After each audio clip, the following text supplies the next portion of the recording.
Apakah ingin kita lihat dalam negara kita ini ramai lagi rakyat Malaysia yang mati kelaparan? Ironis ketika ada segelintir warga Malaysia yang gemar menghina Indonesia dengan label negara miskin, seolah lupa bahwa di tanah mereka sendiri masih banyak luka sosial yang nyata. Ramai nak kerja apa dekat Indonesia, duit kamu murah. Duit kamu murah, tahu tak? Nak pergi kerja buat apa? Berapa juta duit kamu sama dengan RM100 Malaysia. Di balik gemerlap kota dan kebanggaan semu, ada rakyat yang berjuang keras hanya untuk makan sehari-hari, bahkan sampai ada yang meregang nyawa karena kelaparan. Lebih memilukan lagi, terdengar kisah seorang pemain bola asing yang kembali ke negerinya dengan hati hancur karena tak kunjung digaji, meskipun telah mengabdikan tenaganya di liga mereka.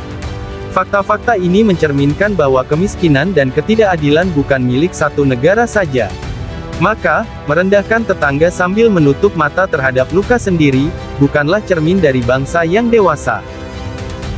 Chinese President Xi Jinping is going to Vietnam, Malaysia, and Cambodia. Hey, President Xi, let me just break it to you. Those folks have no money at all. Okay, they cannot help you. They're not going to buy your stuff because they don't have any money. All right. Yang menceritakan bagaimana kisah seorang wanita yang dijumpai tidak bermayang di Taman Indah Sungai Abong, Johor, di mana di sisinya ada jasad ayah dan jasad adik OKU yang sudah meninggal dunia kerana kelaparan. Apakah ingin kita lihat dalam negara kita ini ramai lagi rakyat Malaysia yang mati kelaparan? Ini adalah satu kezaliman kepada rakyat. Jadi saya ingin pandangan yang berhormat tentang isu yang sedang melanda rakyat. Selain Tonggol, 7 lagi daerah yang dikategorikan termiskin di Sabah ialah Beluran 5%, Pintas 4.8%, Kinabatangan 4.6%, Kota Marudu 4%, Tuaran 2.6%, Ranau 2.4%, setelah Datu 2.4%. Bandingkan bagaimana keadaan di seluruh negara, hanyalah 0.2% dari segi insiden kemiskinan tegar, tetapi di Sabah negerinya lebih kurang 6 kali ganda, lebih tinggi daripada kadar nasional. Tetapi bila diambil di 8 daerah termiskin itu, kadarnya itu memang melebihi 10 kali ganda. Jadi sebab itu kerajaan, saya dah maklumkan, itu salah satu sebab kenapa kita meluncurkan padu, kerana kita tahu bahawa kita tak boleh lagi bergantung seperti kaedah lama, kita menunggu orang miskin datang kepada. Beliau menjawab pertanyaan Datuk Seri Muhammad Syafiq Abdal, warisan sempurna di Dewan Rakyat pada Khamis, yang meminta Kementerian Ekonomi menyatakan jumlah keseluruhan miskin tegar di Malaysia dan 8 daerah di Sabah yang dikategorikan termiskin di Malaysia setakat Januari 2024 berbanding Januari 2023. Selain itu, Muhammad Syafiq turut meminta kementerian menyatakan inisiatif serta bantuan yang diberikan kepada mereka, dan program-program ini akan dipantau sehingga golongan tersebut berjaya keluar daripada julat pendapatan miskin tegar.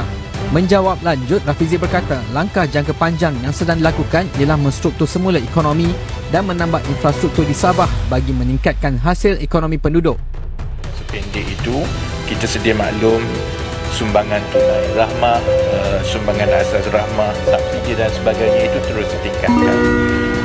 Bagi jangka masa sederhana, itu di bawah bidang kuasa sebahagiannya adalah yang diusahakan oleh Kementerian Ekonomi, iaitu untuk kita mewujudkan program-program penjanaan pendapatan, terutamanya yang secara skala besar, secara berkomuniti. Pada September 2022, media melaporkan 8 daerah termiskin di Sabah ialah Tongot, Pitas, Telupit, Beluran, Kota Marudu, Kota Belud, Kudat dan Nambawan.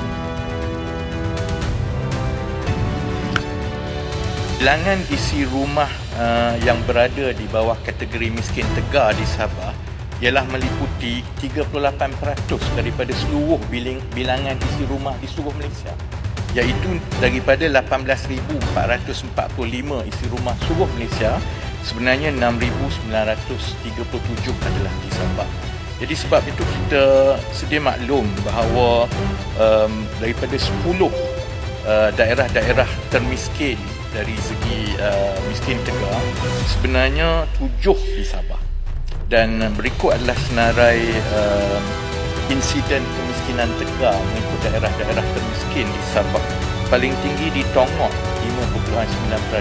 Jadi kita bandingkan di nasional hanya 0.2%, tapi di daerah Tongok 5.9%, Beluran 5%, Itas 4.8%, Kinabatangan 4.6%, Kota Marudu 4%, Tuaran 2.6%, Ranau 2.4% dan Rak Datu 2.4%. Sudah tentu untuk membasmi kemiskinan di peringkat nasional dan di Sabah perlukan infrastruktur pembasmian kemiskinan peringkat nasional, kemudian program-program khusus di daerah-daerah ini.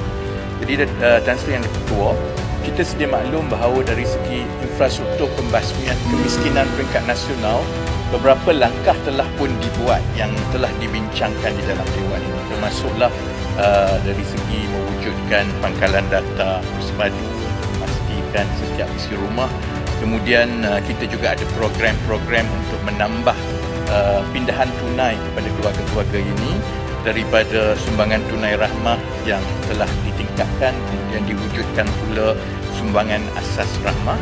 Sementara peruntukan untuk program-program khusus di peringkat seterusnya termasuk IPR, amanah ikhtiar dan sebagainya. Kalau saya boleh mohon 1-2 minit lagi. Jadi khusus untuk Sabah, Dewan sedia maklum bahawa keadaan di Sabah ini jauh lebih mencabar daripada negeri-negeri lain. Pertamanya kerana kegiatan ekonomi yang mewujudkan peluang pekerjaan bergaji banyak bertumpu di pesisir pantai, sama ada pantai barat ataupun pantai timur. Keduanya ialah kerana masalah infrastruktur yang lebih meruncing berbanding dengan negeri-negeri lain. Jadi kalau tidak ada infrastruktur yang memadai, maka kegiatan ekonomi itu pun susah. Jadi sebab itu, beberapa tindakan khusus yang telah dibuat oleh Kerajaan Persekutuan, pertamanya ialah memang untuk menumpukan kepada pembinaan infrastruktur. Saya boleh maklumkan bahawa untuk memastikan kita dengan cepat mengurangkan jurang infrastruktur di 8 daerah termiskin yang saya sebut tadi, peruntukan sebanyak 468.7 juta bagi 2024 telah pun diwujudkan untuk projek-projek infrastruktur di 8 daerah termiskin ini.